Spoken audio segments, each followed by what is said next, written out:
어떤 사람이 천국과 지옥을 방문할 기회가 있었습니다. 먼저 천사의 안내를 받아서 천국을 가보았습니다. 천국을 갔더니 이제 그곳에 방문자가 온다고 하는 얘기를 듣고 천국에 있던 사람들이 함께 다 모여들었어요. 그랬더니 방문자가 함께 모인 사람들에게 질문을 했어요. 당신들은 어떻게 해서 천국에 왔습니까? 한 사람 한 사람 물어보았다는 거예요. 당신은 어떻게 해서 천국에 왔습니까? 그랬더니 거의 대부분의 사람들이 표현은 조금은 다르지만 거의 비슷한 대답을 하더라는 거예요. 나는 사실은 천국에 올 수 있는 자격이 없습니다. 진짜 죄인이고 부족한 것이 너무 많은데 천국에 올 수 있는 자격이 전혀 없음에도 불구하고 하나님의 은혜로 말미암아 내가 구원을 받고 천국에 왔습니다. 그렇게 이야기를 하더라는 거예요. 천국에 있는 사람들을 만나보고 이번에는 지옥을 또 다시 이제 방문을 하게 되었어요. 지옥에 갔더니 또 사람들이 모여들어서 또 똑같은 질문을 했대요. 당신은 어떻게 해서 이곳에 오게 되었습니까?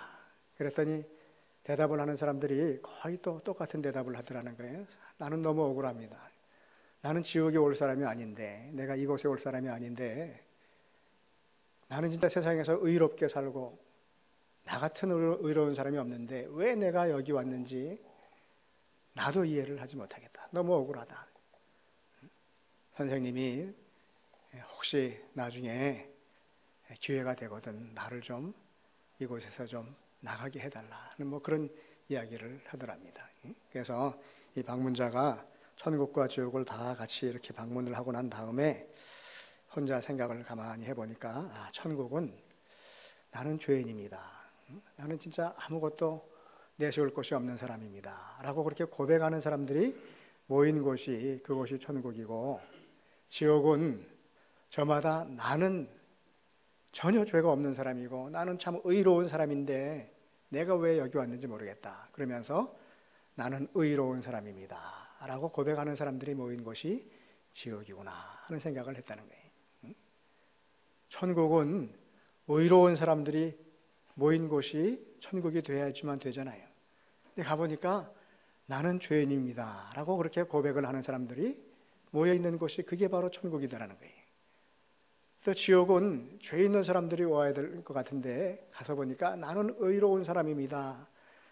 나는 의인입니다. 그렇게 자기 자신에 대해서 고백을 하는 사람들이 모여있는 것이 그곳이 바로 지옥이더라 라고 하는 그런 이야기를 했어요. 천국에 온 사람들은 나는 진짜 자격이 없고 나는 아무것도 내가 할 수 있는 것이 없는데 나 같은 사람이 천국에 올 수 있게 된 것은 전적인 하나님의 은혜로 말미암아 된 것입니다.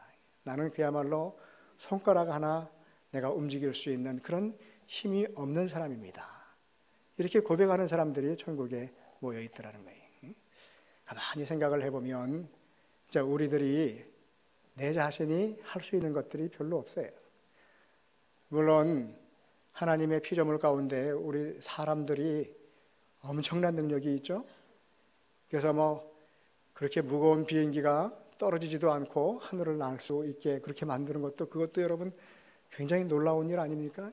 수천 명을 싣고 다니는, 그리고 뭐 자동차도 싣고 그런 아주 큰 배가 빠지지 않고 바다 위를 다니잖아요. 여러분 언제 바닷가 가지고 동전 한번 이렇게 탁 던져보면 동전이 빠져요? 둥둥 떠다녀요? 빠져요. 그런데 그거보다 그냥 몇 천만 배 더 무거운 배가, 크루즈가 떠다닌단 말이에요. 여러분 그것도 참 놀라운 일인데 그거 누가 만들었어요? 우리 오빠가? 사람이 만들었어요. 이제는요 자동차도 자기 혼자 다니는 자동차를 이제 만든다 그러잖아요. 자율 자동차.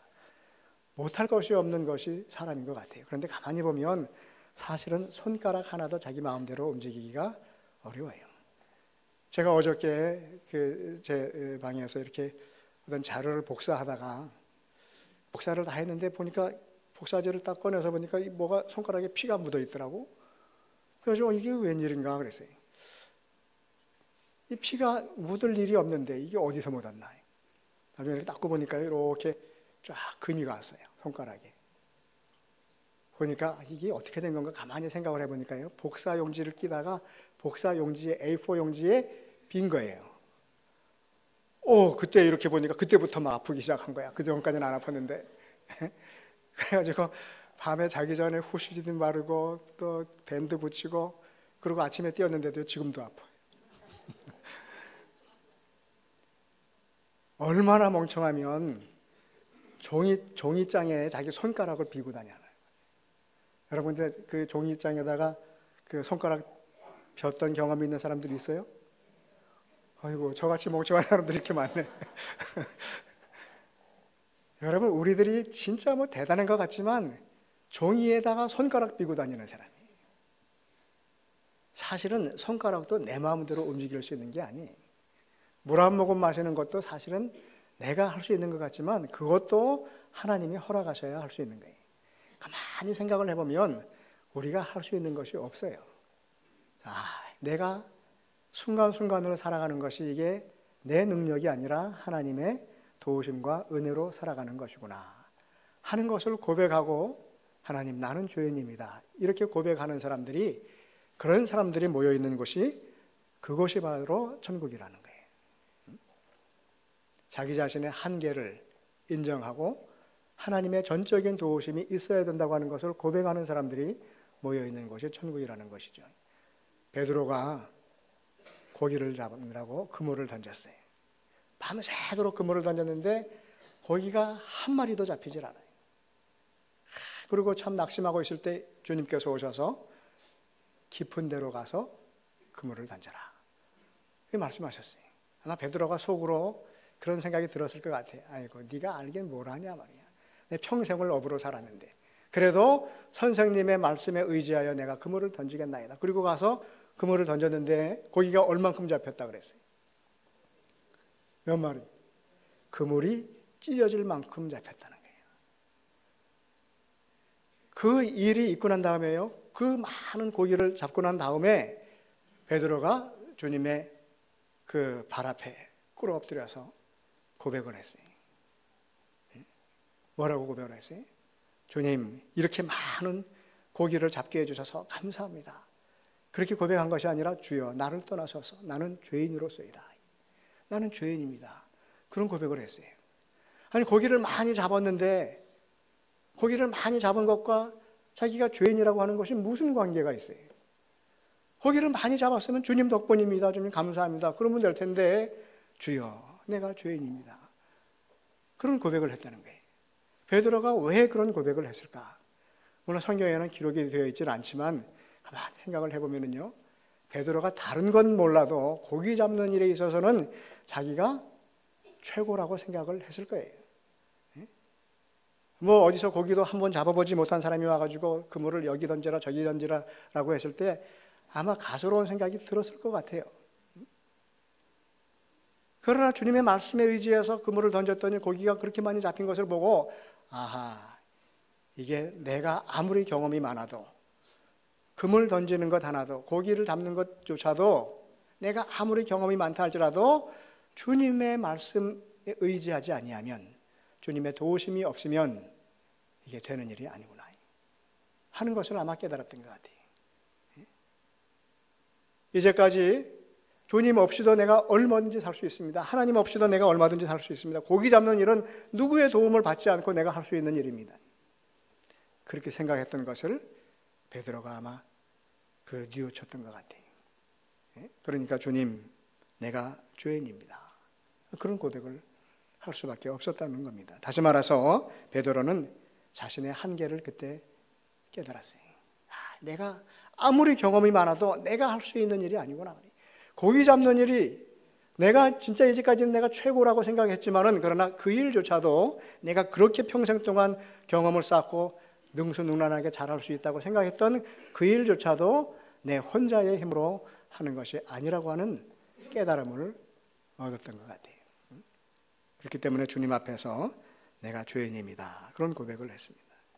여러분, 회개라고 하는 것은 내 자신이 죄인이라고 하는 것을 인정하고 고백하는 거예요. 그게 바로 회개입니다. 내 부족함을 내가 인정하는 거예요. 내 스스로는 죄에서 벗어날 수 없다고 하는 것을 인정하고 고백하는 겁니다. 내 자신으로는 아무것도 할 수 없고 하나님이 도와주셔야만 내가 시간 순간순간을 살아갈 수 있다고 고백하는 것, 그리고 그 하나님 앞으로 나오는 것, 그게 바로 회개입니다. 주님이 나의 인생의 주인 되심을 고백하고 주님께로 돌아오는 것이 그게 바로 회개예요. 회개하면 우리의 삶의 변화가 일어납니다. 먼저 회개하면 우리의 생각이 바뀌어요. 회개할 수 있어야 우리들의 생각이 바뀝니다. 주님을 영접한 자들은 이제까지 자기가 가지고 있던, 자기가 고집스럽게 붙들고 있던 그 생각들을 놓을 수가 있어요. 그리고 주님의 생각을 받아들이게 되는 거예요. 그게 회개의 그 모습이에요. 이제까지는 내 주변에서 일어나는 모든 답답하고 안타까운 일들, 그 어려운 문제들이 나 때문에 생겨나는 것이라고 하는 생각을 잘 하지 못하고 누구 다른 사람 때문에 생겨나는 것이라고 그렇게 생각을 하며 살아옵니다. 거의 대부분의 사람들이 그래요. 가정에서도 이런저런 문제가 있으면 우리 남편 때문에 그렇다는 생각이 먼저 들어요. 이 아이들이 이렇게 제 역할을 하지 못하고 이렇게 그 아이들이 게으르기 때문에 이런 어려움이 생긴다고 그런 생각이 먼저 들 수밖에 없습니다. 바깥의 일도 마찬가지. 애가 뭐 교회 일이라든지 뭐 내 사업이라든지 직장의 일도 뭐가 하여간 문제가 생겨나면 그러면 아무 개 때문에 무엇 때문에 이런 일들이 생겨난다고 하는 생각이 먼저 들게 됩니다. 그러나 우리들이 내 자신의 모습을 돌아보고 내가 주님 앞에 나아가서 나의 부족함을 고백하고 내가 죄인이라고 하는 것을 고백하고 나면 다른 사람 때문이 아니라 바로 나 때문에 생겨나는 문제라고 하는 것을 알게 돼요. 생각이 바뀐다는 거예요. 여러분, 사도 바울이 그가 다메섹 도상에서 주님을 만나기 전에는 예수 믿는 사람들을 사명감을 가지고 그들을 잡으려고 쫓아다녔던 사람이에요. 잡아서 죽일 생각을 가지고 있었던 사람이. 그러나 그가 주님을 만나고 회개하고 난 이후에는요, 그의 생각이 바뀌었어요. 그의 삶이 바뀌었어요. 그래서 바울은 곳곳에서 나는 풍부와 궁핍에도 처할 줄 아는 일체의 비결을 배웠다고 그런 고백을 합니다. 배부름과 배고픔에 처할 줄 아는 일체의 비결을 배웠다고 사도 바울이 그런 고백을 해요. 다시 말하면 어려움 가운데서도 하나님께서 베푸시는 은혜를 내가 체험할 수 있고 감사하다고 하는 마음을 가질 수 있는 그런 모습으로 바뀌었다는 거예요. 생각이 바뀐 거예요. 내가 처한 상황이 좀 좋지 않으면 불평이 나와야 될 텐데, 그런데 그 좋지 않은 상황에서도 찬송 부를 수 있는 그 심령의 변화가 생긴 거죠. 생각이 바뀌는 거예요. 생각이 바뀌면 이어서 행동이 바뀌게 됩니다. 내가 먼저 누군가 다른 사람 앞에서 내 자신을 낮출 수가 있어요. 내가 먼저 머리를 숙일 수가 있어요. 문제가 생겨난 것이 바로 나 때문이라고 하는 생각을 갖고 그것을 인정하고 나면 내 입에서 나오는 말이 달라집니다.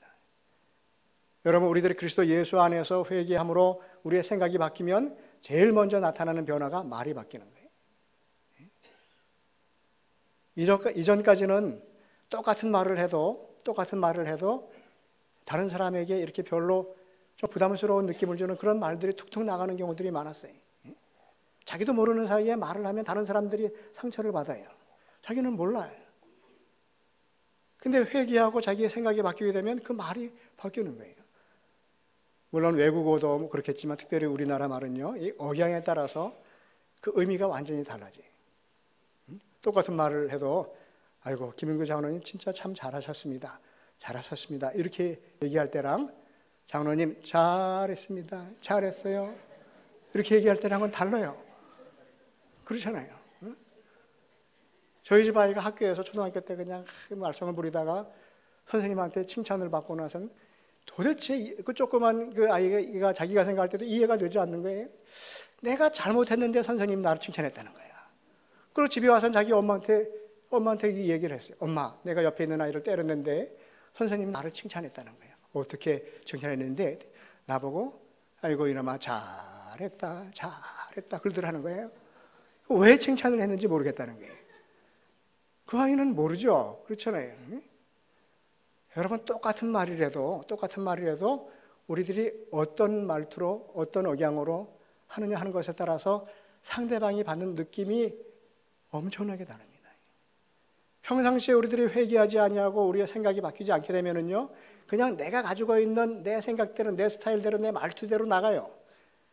그리고 말투뿐만 아니라 말하는 내용조차도 상대방이 진짜 큰 상처를 받는 그런 말들을 그냥 서슴없이 하고 다녀요.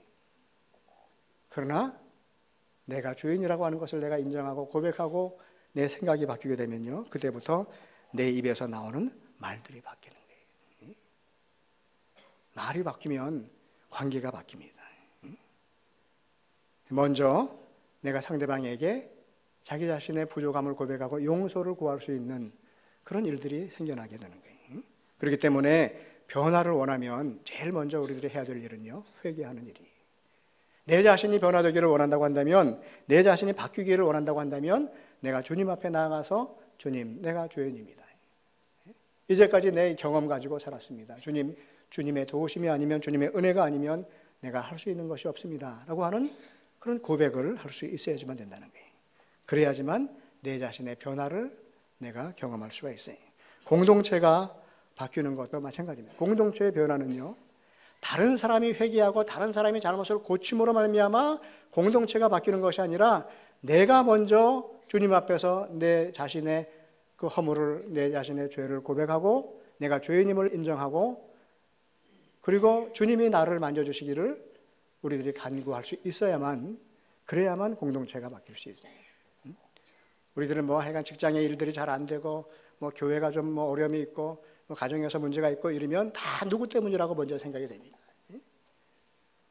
우리 김윤규 장로님 때문에 교회가 이렇게 어렵지, 아무개 권사님 때문에 어렵지, 누구누구 때문이라고 하는 생각을 하지만 내 자신에게 문제가 있다고 하는 생각은 전혀 하지를 않아요. 그거는 누구나 다 마찬가지예요. 저나 여러분이나. 왜냐하면 우리들이 생겨먹기를 그렇게 생겨먹었어요. 왜냐하면 죄인이기 때문에 그래요. 그렇기 때문에 항상 다른 사람이 먼저 생각이 돼요. 뭔가 문제가 있으면 아무개 생각이 먼저 나는 거예요.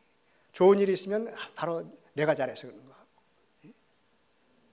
여러분, 공동체의 변화는 내 자신이 바뀌지 않고 내 자신이 먼저 회개하지 않으면 절대로 공동체가 바뀔 수가 없습니다. 세례 요한은 광야에서 그가 처음에 사역을 시작을 하면서 제일 먼저 외쳤던 일성이 무엇이냐 하면은 회개하라, 천국이 가까웠느니라, 그 말을 했어요. 세례 요한이 제일 먼저 하는 얘기가 회개하라, 천국이 가까이 왔다는 거예요. 이 얘기는 무슨 얘기냐면은 천국이 이제 앞으로 올 것이라고 하는 얘기가 아니라 천국이 이미 왔다. 그러니까 너희들이 그 천국을 누리려면 회개해야 된다고 하는 거예요. 이제 나는 물로 세례를 주지만 내 뒤에 오시는 분은 불과 성령으로 너희들에게 세례를 줄 것이라.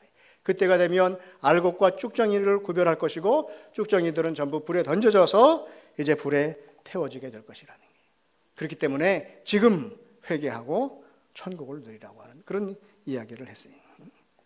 여러분, 우리들이 주님의 자녀로 살아가는 자라고 한다면 천국을 사모해야지만 돼요. 천국 백성이 되어야지만 돼요.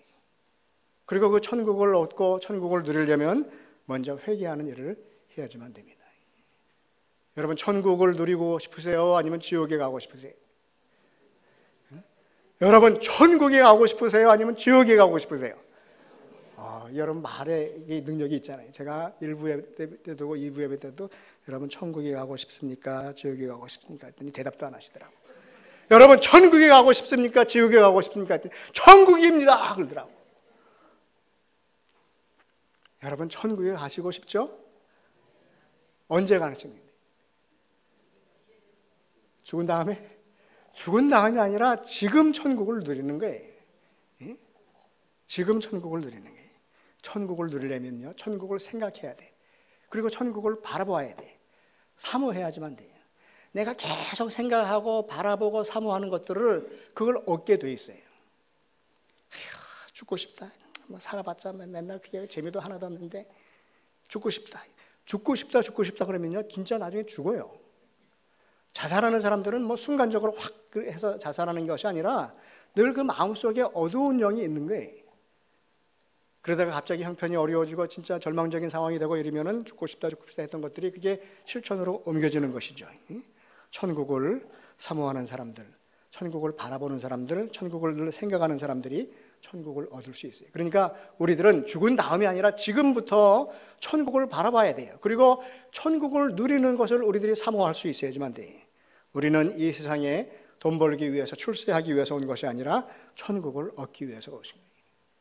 여러분, 예수님께서 오셔서 회개하라 그렇게 말씀하신 것은 왜 그렇게 말씀하셨냐면 우리들에게 천국을 주시고 싶어서 회개하라고 말씀하신 거예요. 세례 요한이 제일 처음에 사역을 하면서 회개하라 천국이 가까이 왔느니라 말씀하신 것뿐만 아니라 마태복음 4장 17절 말씀을 보면 예수님도 세례 요한이 죽고 그가 공생애를 시작하시면서 제일 처음 말씀하신 것이 예수님의 첫 성이 바로 무엇이냐면은 회개하라 천국이 가까웠다는 거예요. 주님은 주님의 자녀된 우리들이 천국을 누리는 사람들로 살아가기를 원하십니다. 여러분, 천국은 하나님이 다스리시는 나라예요. 천국은 저 위에 하늘 위에 있는 곳이 아니라 하나님이 다스리시는 나라, 예수님이 다스리시는 나라가 바로 천국입니다. 각 나라에는 통치자가 있어요. 옛날에는 왕이 있었지만 요즘 웬만한 나라에는 다 대통령이나 수상이 있잖아요. 천국에도 그 천국을 다스리시는 왕이 있어요. 누구냐면은 하나님이에요. 예수님이 천국의 왕이십니다. 천국의 대통령이세요. 여러분, 천국을 다스리시는 분은 우리가 죽은 다음에 저 하늘에 있는 나라만 다스리는 것이 아니라 오늘 이 땅을 다스리시는 거예요. 특별히 우리들, 하나님의 백성들 한 사람 한 사람을 하나님께서 다스리시고 통치하신다는 거예요. 우리가 세상에 있어도 우리가 있는 이곳에 주님의 다스리심이 임하면, 주님의 통치가 임하면 우리들은 천국을 누리게 되는 것입니다. 우리는 천국에 속해 있는 사람들이 대한민국 땅에 살고는 있지만 그러나 우리들은 천국 백성이라고 하는 거예요. 여러분, 한국, 대한민국의 시민권 갖고 계시죠? 미국 시민권 갖고 계세요? 갖고 계신 분들도 아마 한두 분 있을지 모르겠어요. 시민권 얻으려면 어떻게 해야 돼요? 다른 나라 시민권 얻으려면 적어도 몇 년 동안은, 몇 년 또는 10년 이상을 그 나라에서 살면서 나름대로 그 자격 요건을 갖춰야지만 돼요. 근데 예전에는 미국 시민권 얻는 게 꿈이었던 때가 있었어요. 미국 시민권만 얻으면 잘 살 수 있을 것 같아가지고 많은 사람들이 가서 시민권 얻기 위해서 많은 고생을 했잖아요. 그러나 미국 시민권 얻어도요, 한국보다 더 살기 힘들 거예요, 아마. 모르긴 해도. 그러나 전국 시민권을 얻으면 미국에 살든지 대한민국에 살든지 대구에 있든지 무슨 경주에 있든지 서울에 있든지 하나님의 나라를 우리들이 누릴 수 있는 거예요. 그 시민권은 어떻게 얻습니까? 뭘 해야 돼?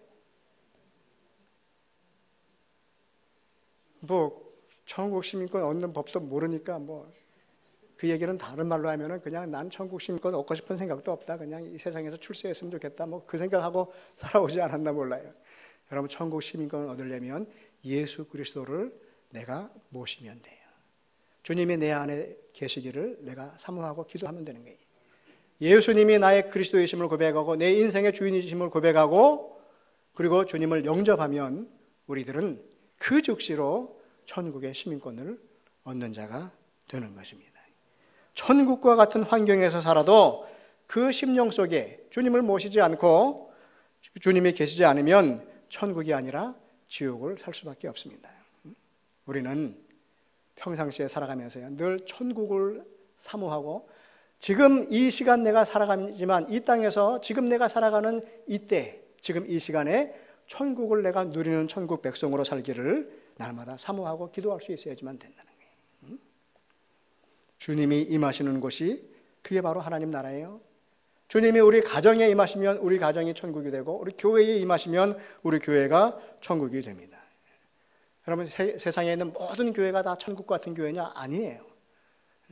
서울에 있는 어떤 교회는 지금 고등법원에서 판결이 나가기를 그 담임 목사가 자격이 없다 판결이 났어요. 나중에 대법원 판결이 확정이 되면 그 목사님은 이제 나가야 된다는 거예요. 그래가지고 매일 갱신위원회 무슨 위원회 이래가지고 매주일 싸워요. 하나님의 백성들이 예수 그리스도 이름으로 모인 그곳에서 매주일 싸우는 그곳에 어떻게 천국이 임하겠어요? 그곳에 어떻게 주님이 임하시겠어요?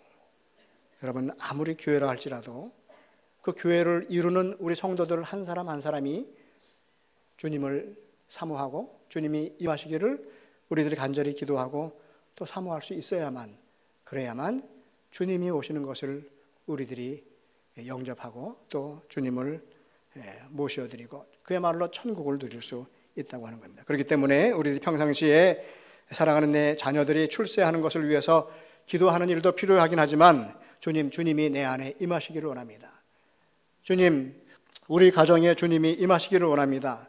우리 가정이 천국과도 같은 가정이 되기를 원합니다. 주님 임하여 주옵소서. 그 기도를 할 필요가 있다고 하는 것입니다. 주님께서 세상에 오시는 것은 우리가 있는 곳을 천국 되게 하시기 위한 것입니다. 천국에는 죄사함이 있고 병든 자가 낫고 평화가 있고 축복과 영생이 있습니다. 주님이 그 놀라운 은혜들을 우리로 하여금 누리게 하기 위해서 이 세상에 오신 것이, 주님이 세상에 오신 이유는 한 가지입니다. 우리가 천국을 누리는 하나님의 백성으로 살게 하시기 위해서 세상에 오셨어요. 그 오시는 주님을 세례 요한이 맞이하며 이제 내 뒤에 오시는 분의 길을 내가 준비하는 그 일을 감당하겠다고 그렇게 이야기를 합니다. 세례 요한은 낙타 털옷을 입고 허리에 가죽띠를 띠고 메뚜기와 속청을 먹으면서 살았다고 합니다. 여러분, 오늘 세례 요한과 같은 사람이 아마 대구 시내에 있다고 한다면, 야, 저 사람 아무개 신기하네, 그 참 아주 희한한 사람이야, 아마 그런 얘기를 할 거예요. 왜냐하면은 복장도 그렇고 먹고 사는 것이 맨날 메뚜기 속청 먹고 산다고 한다면 그 소문 나지 않겠어요? 아마 세상에 이런 일이 그런 프로에도 나올 수 있을 것 같아요. 지금뿐만 아니라 2000년 전에 그 당시에도 세례 요한의 모습은 사람들이 볼 때, 야, 저 사람 참 신기한 사람이네, 이상한 사람이네, 그런 생각을 했어요. 그래가지고 다 세례 요한을 보면 한마디씩 했을 거예요. 그러나 누가 무슨 얘기를 하든지 요한은 거기에 전혀 아랑곳하지 않았어요. 오직 자기는 이제 내 뒤에 오시는 분의 길을 준비하기 위해서 내가 왔다, 그 이야기를 하면서 다녔어요. 장차 오실 예수님의 길을 준비하는 것이 자기가 해야 될 일이라고 그렇게 선포하면서 다녔어요. 대부분의 사람들은 자기 길을 준비하려고 하지 다른 사람의 길을 준비하려고 하지 않습니다. 자기의 길을 닦으려고 하지 다른 사람의 길을 닦으려고 하지 않아요. 그러나 세례 요한은 자기가 아니라 자기 뒤에 오시는 분의 길을 준비하는 것이 자기의 사명이라고 그렇게 말하고 그 일에 충성을 다했어요. 여러분, 세례 요한과 예수님 두 사람 사이에 두 사람을 보면 누가 더 선배일 것 같아요? 세례 요한과 예수님 가운데 누가 더 선배일까요? 요한이 예수님보다 6개월 먼저 출생했어요. 그리고 세례 요한이 먼저 많은 사람들을 요단강에서 모아놓고 세례를 줬어요. 그래가지고 세례 요한을 따르는 무리들이 굉장히 많았다는 거예요. 예수님이 세례를 받으시기 전에도, 세례 요한에게 세례를 받으시기 전에도 요한을 따르는 사람들이 많았어요. 예수님과 요한 가운데 누가 선배예요? 인간적으로 출생에 있어서도 요한이 선배고 사역에 있어서도 요한이 선배예요. 선배가 후배의 길을 닦습니까? 후배가 선배의 길을 닦습니까? 여러분, 그런데 요한은 자기 뒤에 오시는 분의 길을 내가 준비하는 그 일이 나에게 주어진 삶이에요. 옛날 이사야 선지자에게 주신 그 말씀 그대로 내가 주의 길을 준비하는 자라고 그렇게 이야기를 했습니다. 한마디로 말하면 나는 진짜가 아니고 내 뒤에 오시는 분이 진짜라는 거예요. 그래서 나는 내 뒤에 오시는 분의 신을 드는 일조차도 내가 감당할 수 없는 사람이다. 요한은 자기 자신은 장차 오실 이의 길을 준비하는 자라고 하는 것을 분명하게 했습니다.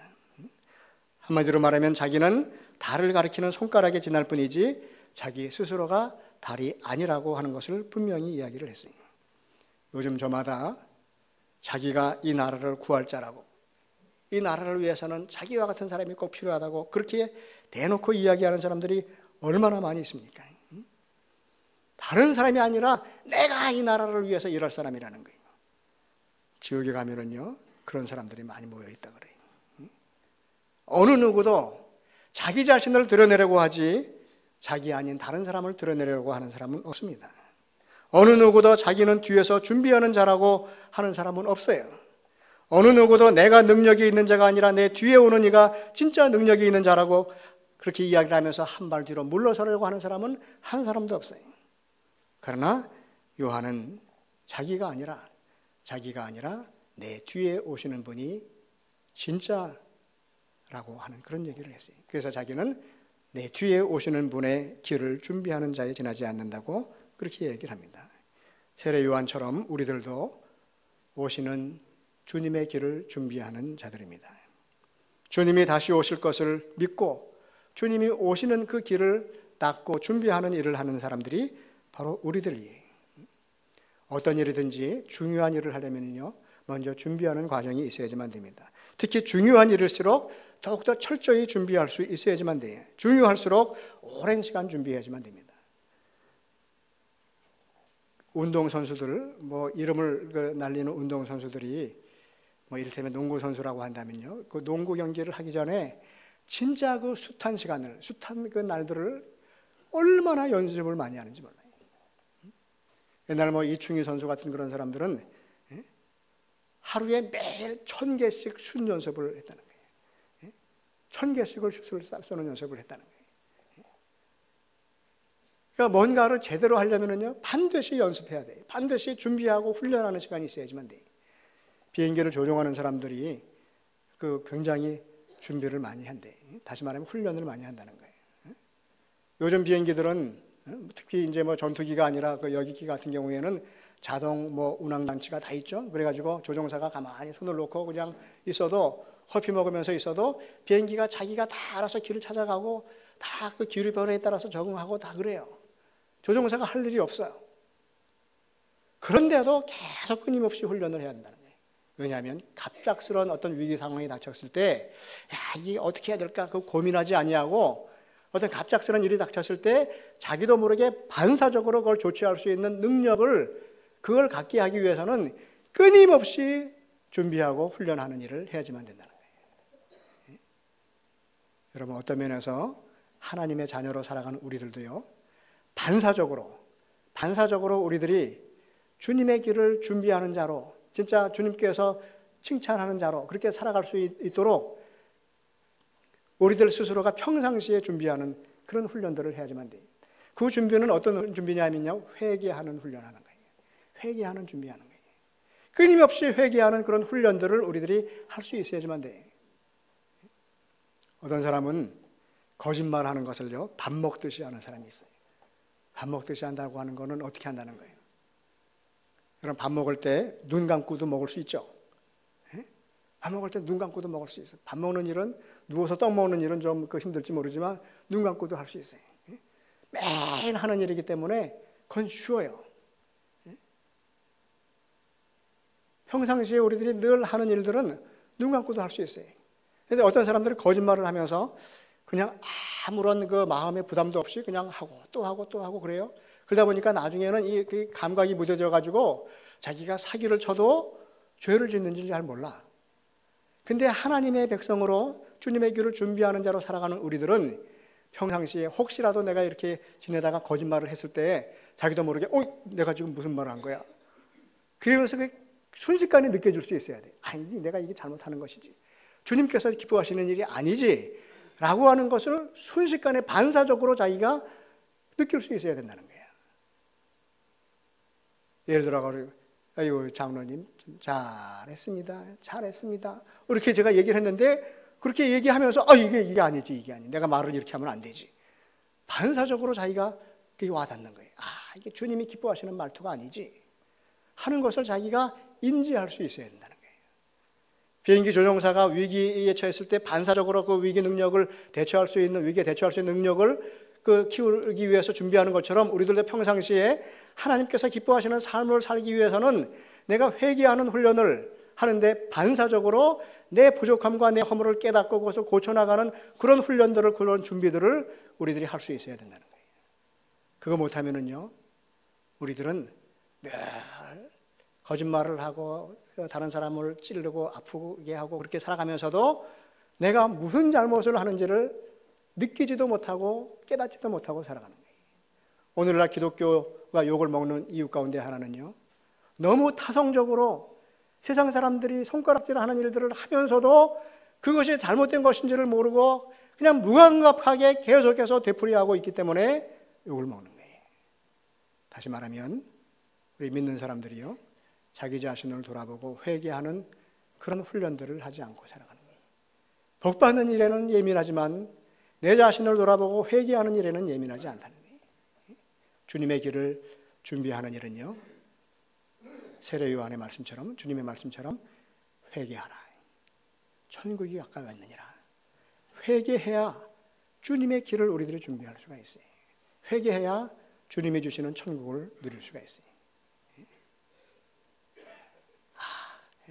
내가 주님의 길을 준비하려면 사람들에게 깨우쳐줘야겠다. 그래가지고 아무개 회개하세요. 아무개 집사님 회개하세요. 다른 사람에게 회개하라라고 외치고 다니는 것이 주의 길을 준비하는 것이 아니라 내 자신이 내 스스로를 돌아보면서 끊임없이 하나님 앞에 나의 부족함을 인정하고 내 죄를 고백하고 그리고 나를 고쳐나가는 훈련을 하는 것이 그게 회개하는 거예요. 여러분, 누가 회개 안 했는지 그거 관심 가질 필요 없어요. 누가 엉터리 같은지 그거 돌아볼 필요 없어요. 나 자신이 먼저 내 자신의 모습을 돌아보고 내가 회개하는 거예요. 그 훈련을 하는 거예요. 반사적으로 잘못된 것들을 인지할 수 있고 그리고 주님이 기뻐하시지 않는 것을 이게 아니구나 하는 것을 금방 깨달아서 고쳐나갈 수 있는 그 훈련을 우리들이 할 수 있으면 오시는 주님을 맞이할 수 있는 준비를 하고 천국을 누리는 자로 살아갈 수 있을 것입니다. 우리 함께 기도하겠습니다.